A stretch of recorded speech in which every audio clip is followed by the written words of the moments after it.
Dogs and cats living together. That's hysteria. Wow! Can you dig it? Can you dig it? Can you dig it?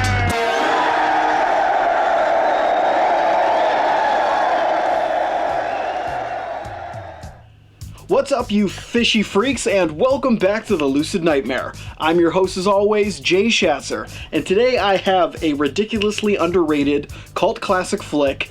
The movie I'm talking about is William Greaves' 1976 Mako, Jaws of Death. And this one is just absolutely weird, totally fabulous, oddball to the fullest. It's just a weird-ass flick, and I love it.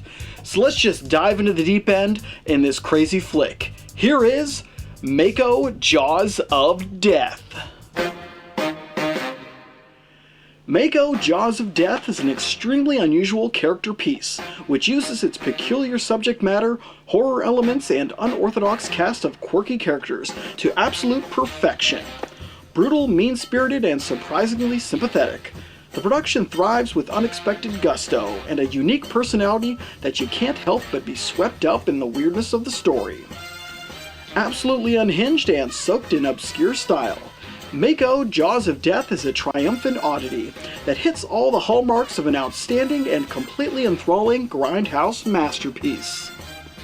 The film follows a weird loner named Sonny Stein, who lives alone with only his pet sharks to keep him company.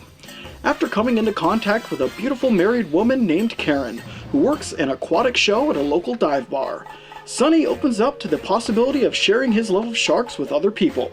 Unfortunately, after offering his shark friends as an added bonus to her act, Sonny is double-crossed by Karen's slovenly rotund husband, Barney, sending Sonny to be pushed over the edge and lose his mind, as he begins exacting his bloody revenge on all that wronged him in order to keep his shark friends safe and the ones that would do them harm 6 feet under.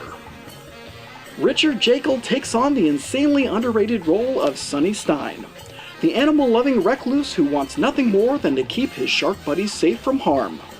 Richard does an outstanding job in maintaining a sense of off-kilter strangeness, as he lays on the weirdo persona with exceptional fortitude and believable fashion. His presence in the film is top-notch, and you feel the pain and anguish he goes through when shit begins to hit the fan and he begins to spin wildly out of control. His character arc is wonderful to see unfold, and he is the heart and soul of the picture, making it much more than a simple yet unorthodox revenge flick. His added efforts transform the production into a perplexing concoction that truly breaks new ground in the grindhouse oddity front, and one that will stick with you long after viewing. Joining Richard Jekyll in this obscure shark-infested flick is a small, tight-knit, ragtag group of hussies and cutthroats, who all aid in on bringing this outrageously weird cinema world to life. The heavy hitters and sleazy sinners of this mad aquatic production are Jennifer Bishop as Karen, an extremely attractive harlot who attempts to steal the heart of Sonny and the lives of his beloved shark pals. Buffy D as Barney, a corpulent scumbag owner of the local watering hole and the main antagonist of the flick, who wants Sonny's sharks for his own twisted and demented amusement. And rounding out the pack is Harold Sakata and John Davis Chandler as Pete and Charlie, two knucklehead shark hunters who constantly pick on poor Sonny and his lovable sharks. Weird, bizarre, and absolutely engaging, the cast of Mako is a thing of obscure beauty. Everyone does their job to perfection, and each individual weirdo brings a charm and wit to the proceedings that makes it the spectacle that it is.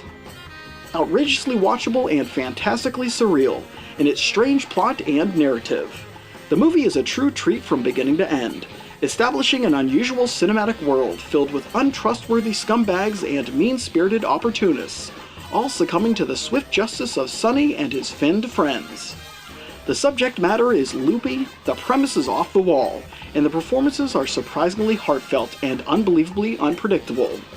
It's a viewing experience that you won't soon forget, and a revenge flick that is anything but typical.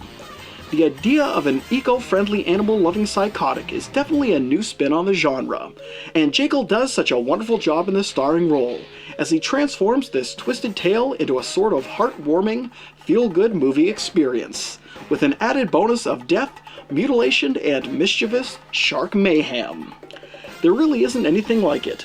Grindhouse to the max and trashy with a bit of class. There's so much to like about this crazy flick. In the end, Mako Jaws of Death is a frenzied oddity that entertains on all levels, and it's one that you'll absolutely love sinking your teeth in.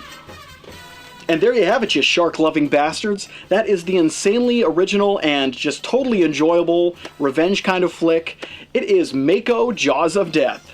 Just one of my favorite finds of last year. The William Grief box set I got, watched it, and absolutely fell in love with the flick. Totally amazing, and one of my favorites now. Just really fun, so check it out if that sounds up your alley. But guys, that is it for me today. Hope you enjoyed that one, and I hope you like what I'm doing here. If you do, please like and subscribe. And if you have time, leave a comment below because I'd love to hear from you. But until then, I will see you all at the next movie review. Take care.